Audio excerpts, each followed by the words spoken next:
আসসালামু আলাইকুম। সবাইকে স্বাগত জানাচ্ছি। আমি নাসরুল ইসলাম তন্ময়। শুরুতে বিআরবি কেবল সংবাদ শিরোনাম। বাংলাদেশের সর্বশেষ গুরুত্বপূর্ণ আপডেট সংবাদ আপনাকে স্বাগত। শুরুতেই সংবাদ শিরোনাম, পরে বিস্তারিত। শুরুতেই জানাবো, মধ্যরাতে জাকসু নির্বাচনের তফসিল ঘোষণা। জাহাঙ্গীরনগর বিশ্ববিদ্যালয় দীর্ঘ প্রতীক্ষার পর অবশেষে কেন্দ্র শিক্ষার্থী সংসদ বা জাকসু ও হল সংসদ নির্বাচন ৩১ জুলাই অনুষ্ঠিত হতে যাচ্ছে। ১ মে বৃহস্পতিবার গভীর রাত ১২টার দিকে উপাচার্যের কাউন্সিলের কক্ষে প্রধান নির্বাচন কমিশনার অধ্যাপক ডক্টর মনিরুজ্জামান এই তফসিল ঘোষণা করেছেন। এছাড়াও বিশ্ববিদ্যালয়ের উপাচার্য অধ্যাপক ডক্টর কামরুল হাসান স্বাক্ষরিত অফিস আদেশে জানানো হয়েছে, জাকসুর গঠনতন্ত্র ৮/খ ধারা অনুযায়ী নির্বাচন আয়োজনের সিদ্ধান্ত নেওয়া হয়েছে। আগামী ৩১ জুলাই ভোট গ্রহণ সকাল ৯টা থেকে বিকাল ৫টা পর্যন্ত হবে বলে ওই তফসিলে বিষয়টি জানানো হয়েছে। ব্যাপক গোলাগুলি উড়ে গেল ভারতীয় সেনাবাহিনীর চেকপোস্ট এবং বাংকার। কাশ্মীর সীমান্তে পাকিস্তান ও ভারতের নিয়ন্ত্রণ রেখা বরাবর দুই দেশের সেনাবাহিনীদের মধ্যে রাতভর তুমুল গোলাগুলির ঘটনা ঘটেছে। এতে পাকিস্তানের নিরাপত্তা বাহিনীর গুলিবর্ষণে ধ্বংস হয়ে গেছে ভারত সেনাবাহিনীর চেকপোস্ট ও বাংকার। আজ দেশটির সেনাবাহিনীর বরাতে এই তথ্য জানিয়েছে জিও নিউজ। এরপর জানাবো, দিল্লির মার্কেটে ভয়াবহ আগুন। ভারতের রাজধানী নয়াদিল্লির একটি জনপ্রিয় মার্কেটে দিল্লি হাটে ভয়াবহ আগুন লাগার ঘটনা ঘটে। সম্পূর্ণরূপে পুড়ে ছাই হয়ে গেছে ২৫ থেকে ৩০টি দোকান। গত সন্ধ্যা থেকে মধ্যরাত পর্যন্ত এই আগুনের ঘটনা ঘটে। খবর ভারতীয় সংবাদ মাধ্যম এনডিটিভির। ভারতীয় সংবাদ মাধ্যমটি বলেছে, অগ্নিকাণ্ডের ঘটনায় ছবিতে বাজারের স্টলের উপরে ঘন ধোঁয়ার বিশাল মেঘ জমে থাকতে দেখা গেছে। ঘটনাস্থলে আগুন নেভাতে দিল্লির ১২টি ফায়ার সার্ভিস এর চেষ্টায় অবশেষে রাত ১২টার পর আগুন নিয়ন্ত্রণে আসে। এদিকে নাইজারে ৫ ভারতীয়কে অপহরণ। নাইজারের পশ্চিমাঞ্চল থেকে ৫ ভারতীয়কে অপহরণ করা হয়েছে। গত সপ্তাহে বন্দুকধারীদের মধ্যে হামলা শুরু হলে এই ঘটনা ঘটে। ওই হামলায় ডজনখানেক সৈন্য নিহত হয়েছে। নাইজেরিয়ান নিরাপত্তা বাহিনীর দুটি সূত্র এবং ভারতীয় কর্মকর্তারা এক বিবৃতিতে এই তথ্য নিশ্চিত করেছেন। খবর রয়টার্সের। এদিকে ইসরায়েলের হয়ে গুপ্তচর বৃত্তির অভিযোগে ইরানে একজনের ফাঁসি কার্যকর। দখলদার ইসরায়েলের এক মোসাদের গোয়েন্দা সংস্থার সদস্যকে ইরানে গ্রেপ্তার করা হয়েছে। ২০২০ সাল থেকে তিনি ইসরায়েলের হয়ে ইরানের ভিতরে থেকে গুপ্তচর বৃত্তি করছিলেন। তিনি মোসাদকে সহায়তা করছিলেন। তার নাম মোহসেন ল্যাঙ্গানেশিন নামে ওই ব্যক্তি। দোষী সাব্যস্ত হওয়ার পর তার ফাঁসি কার্যকর করেছে ইরান। বিভিন্ন অভিযান পরিচালনায় মোসাদের হয়ে কাজ করতেন তিনি। এর মধ্যে ইরানের ইসলামী বিপ্লবী গার্ডের একজন কর্নেলকে হত্যার ঘটনায় তার সম্পৃক্ততা ছিল। মধ্যরাতে জাকসু নির্বাচনের তফসিল ঘোষণা।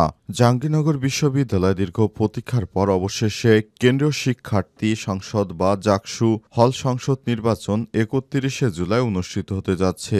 ১ মে বৃহস্পতিবার রাত ১২টার দিকে উপাচার্যের কাউন্সিল থেকে প্রধান নির্বাচন কমিশন অধ্যাপক ডক্টর মনিরুজ্জামান তফসিল ঘোষণা করেছেন। এছাড়াও বিশ্ববিদ্যালয়ের উপাচার্য অধ্যাপক ডক্টর মোহাম্মদ কামরুল হাসান স্বাক্ষরিত অফিস আদেশে জানানো হয়েছে, জাকসু গঠনতন্ত্রের ৮/খ ধারা অনুযায়ী নির্বাচন আয়োজনের সিদ্ধান্ত নেওয়া হয়েছে। অধ্যাপক ডক্টর মোহাম্মদ মনিরুজ্জামানকে প্রধান করে নির্বাচন কমিশন গঠন করা হয়েছে। সদস্য সচিব হিসেবে দায়িত্ব পালন করবেন অধ্যাপক ডক্টর এ.কে.এম.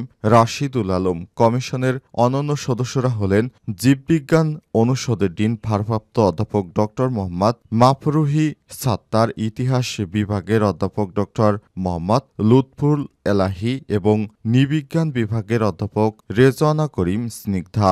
প্রধান নির্বাচন কমিশনার ঘোষিত তফসিল অনুযায়ী খসড়া ভোটার তালিকা প্রকাশ ১২ই মে, খসড়া আচরণবিধি প্রকাশ ১২ই মে, খসড়া ভোটার তালিকা সম্পর্কে আপত্তি গ্রহণের শেষ তারিখ ২১শে মে বিকাল ৫টা পর্যন্ত নির্ধারণ করা হয়েছে। খসড়া আচরণবিধি সম্পর্কে মতামত গ্রহণের শেষ তারিখ ২১শে মে বিকাল ৫টা পর্যন্ত।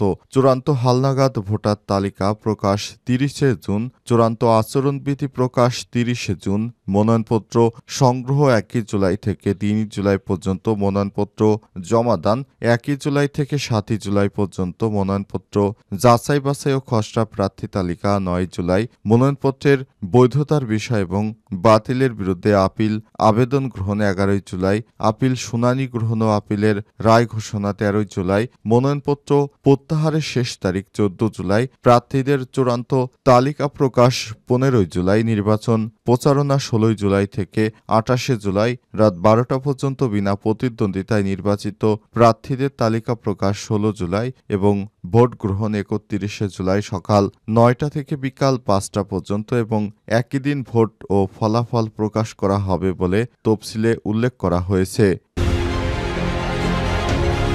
সীমান্তে ব্যাপক গোলাগুলি উড়ে গেল ভারতীয় সেনাবাহিনীর চেকপোস্ট এবং বাংকার। কাশ্মীর সীমান্তে পাকিস্তান ও ভারত নিয়ন্ত্রণ রেখা LOC বরাবর দুই দেশের সেনাদের মধ্যে রাতভর তুমুল গোলাগুলির ঘটনা ঘটেছে। এতে পাকিস্তান নিরাপত্তা বাহিনীর গুলিবর্ষণে ধ্বংস হয়ে গেছে ভারত সেনাবাহিনীর চেকপোস্ট ও বাংকার। আজ দেশটির সেনাবাহিনীর বরাতেই তথ্য জানিয়েছে জিও নিউজ ইন্ডিয়া। সংবাদ মাধ্যমটি বলছে, ভারতীয় সেনারা বিনা উস্কানিতে ছোট অস্ত্রের গুলি চালিয়ে যুদ্ধবিরতি চুক্তি লঙ্ঘন করে গুলিবর্ষণ শুরু করে পাল্টা জবাব দেয় পাক সেনাবাহিনী। ভারত নিয়ন্ত্রিত কাশ্মীরে ভয়াবহ হামলার ঘটনায় 26 জন নিহতের ঘটনার পর পারমাণবিক শক্তিধর দুই প্রতিদ্বন্দ্বী দেশের মধ্যে চলমান উত্তেজনার মধ্যেই এমন দাবি করল পাকিস্তান। দেশটির সেনাবাহিনী জানিয়েছে 29 থেকে 30 এপ্রিল এবং 1 এপ্রিল রাতে ভারতীয় চেকপোস্টটি ধ্বংস করেছে তারা। এছাড়াও নিরাপত্তা সূত্রের বরাতে জিও নিউজ আরও জানিয়েছে, পাকিস্তানের প্রতিশোধমূলক হামলায় ভারত অধিকৃত জম্মু ও কাশ্মীরের চকপুত্র পোষ্য বেশ কয়েকটি বাংকারও কার্যকরভাবে ধ্বংস হয়ে গেছে। দেশটির নিরাপত্তা কর্মকর্তা সূত্রের মতে, ভারতীয় সেনারা কিয়ানি এবং মন্ডল সেক্টরে বিনা উস্কানিতে ছোট অস্ত্রের মাধ্যমে গুলি চালায়। এরপর পাকিস্তান সেনাবাহিনী যথাযথভাবে ভারতের বাংকার এবং তাদের সেনা ছাউনি গুড়িয়ে দিয়েছে। একই সঙ্গে ভারতীয়দের হুমকি দিয়ে পুরোপুরি প্রতিহত করেছে পাকিস্তান সেনাবাহিনী। বিষয়টি নজরে আসার পরই সেখানে অতিরিক্ত ভারতীয় সেনাবাহিনী মোতায়েন করা হয়েছে। তবে বর্তমান পরিস্থিতি শান্ত রয়েছে। দিল্লির মার্কেটে ভয়াবহ আগুন। ভারতের রাজধানী নয়াদিল্লির একটি জনপ্রিয় মার্কেটে দিল্লি হাটে ভয়াবহ আগুন লাগার ঘটনা ঘটেছে। সম্পূর্ণরূপে পুড়ে ছাই হয়ে গেছে মার্কেটের 25 থেকে 30টি দোকান। বুধবার 30 এপ্রিল সন্ধ্যার পরেই আগুন লাগার খবর পাওয়া যায়। রাত 12টা পর্যন্ত এই আগুন জ্বলতে দেখা গেছে। ভারতীয় সংবাদ মাধ্যমটি বলছে, অগ্নিকাণ্ডের ঘটনায় ছবিতে বাজার স্টলের উপরে ঘন ধোঁয়া, বিশাল মেঘ দেখা যাচ্ছে। ঘটনাস্থলে আগুন নেভাতে কাজ করছে দিল্লির ফায়ার সার্ভিসের 12টি ইউনিট। এ বিষয়ে ফায়ার সার্ভিস জানিয়েছে, রাত 8:55 দিল্লি হাটে আগুন লাগে। ঘটনাস্থলে তাদের 12টি ইউনিট কাজ করছে, তবে আগুন এখনো কোনো হতাহতের খবর পাওয়া যায়নি। এদিকে রাত 10টার দিকে সামাজিক যোগাযোগ মাধ্যম টুইটারে দিল্লির মন্ত্রী কপিল মিশ্র জানিয়েছেন, আগুন যখন নিভিয়ে ফেলা হয়েছে, আগুনে কোনো হতাহতের খবর পাওয়া যায়নি, তবে সেখানে মার্কেটগুলো পুড়ে ছাই হয়ে গেছে। প্রতিবেদনে বলা হয়েছে, দক্ষিণ দিল্লির INA-তে অবস্থিত এই বাজারে প্রায় 25 থেকে 30টি স্টল সম্পূর্ণরূপে পুড়ে ছাই হয়ে গেছে। একজন প্রত্যক্ষদর্শী জানিয়েছেন, অগ্নিকাণ্ডে বেশ কয়েকজন ব্যবসায়ী তাদের মালামাল হারিয়েছেন। এই বাজারটি ভারতের গ্রামীণ বাজার হিসেবে পরিচিত ছিল। এখানে স্টল রয়েছে সারা দেশের বিভিন্ন ধরনের শিল্পের। এছাড়াও ভারতের বিভিন্ন অঞ্চলের খাবারের দোকান ছিল এসব মার্কেটে। নাইজারে 5 ভারতীয়কে অপহরণ। নাইজারের পশ্চিম অঞ্চল থেকে 5 জন ভারতীয়কে অপহরণ করা হয়েছে। গত সপ্তাহে বন্দুকধারীদের মধ্যে হামলা শুরু হলে এই ঘটনা ঘটে। এই ঘটনায় ডজন খানেক সৈন্য নিহত হয়েছে। নাইজারে নিরাপত্তা বাহিনীর 2টি সূত্র এবং ভারতীয় কর্মকর্তার এক বিবৃতিতে এই তথ্য জানিয়েছে। আজ এক বিবৃতিতে দেখা গেছে সব বিষয় খবর রয়টার্স। গত শনিবার রয়টার্সের প্রতিবেদনে বলা হয়েছে, ত্রিসীমান্ত অঞ্চল সাইকোরাতে হামলায় 12 জন সৈন্য নিহত হয়েছে, যেটি পশ্চিম আফ্রিকার সাহেল অঞ্চলে অবস্থিত, যেখানে নাইজার, বুর্কিনা ফাসো এবং মালি এক সূত্রে এসে মিলেছে। দুটি নিরাপত্তা সূত্র জানিয়েছে, আহরণের শিকার 5 জন নাইজারের কানদাজি বাদ প্রকল্পে ভারতীয় একটি কোম্পানির হয়ে সেবা প্রদান করত। ভারতের ঝাড়খণ্ড রাজ্যের স্থানীয় সরকার এক বিবৃতিতে জানিয়েছে ওই 5 ভারতীয় টিলাবাড়ি অঞ্চলে কাজ করত, তারা সবাই ঝাড়খণ্ডের বাসিন্দা। বিবৃতিতে আরও বলা হয়েছে অপহরণকৃত 5 জন নাইজারে অবস্থিত ভারতীয় দূতাবাসে তাদের মুক্তির জন্য সহায়তা চেয়ে নাইজেরিয়ান কর্তৃপক্ষের সঙ্গে যোগাযোগ করছে। কোনো সশস্ত্র গোষ্ঠী অপহরণের এই ঘটনায় জড়িত কিনা তা নাইজার কর্তৃপক্ষ এখনও চিহ্নিত করতে পারেনি। তবে গত মাসে সীমান্ত অঞ্চলে একটি মসজিদে হামলায় 44 ব্যক্তি নিহতের ঘটনায় ইসলামী স্টেট সংশ্লিষ্ট গোষ্ঠী এর উপর দায় চাপানো হয়। ধারণা করা হচ্ছে এই গোষ্ঠীটি ভারতীয়দের অপহরণ করেছে।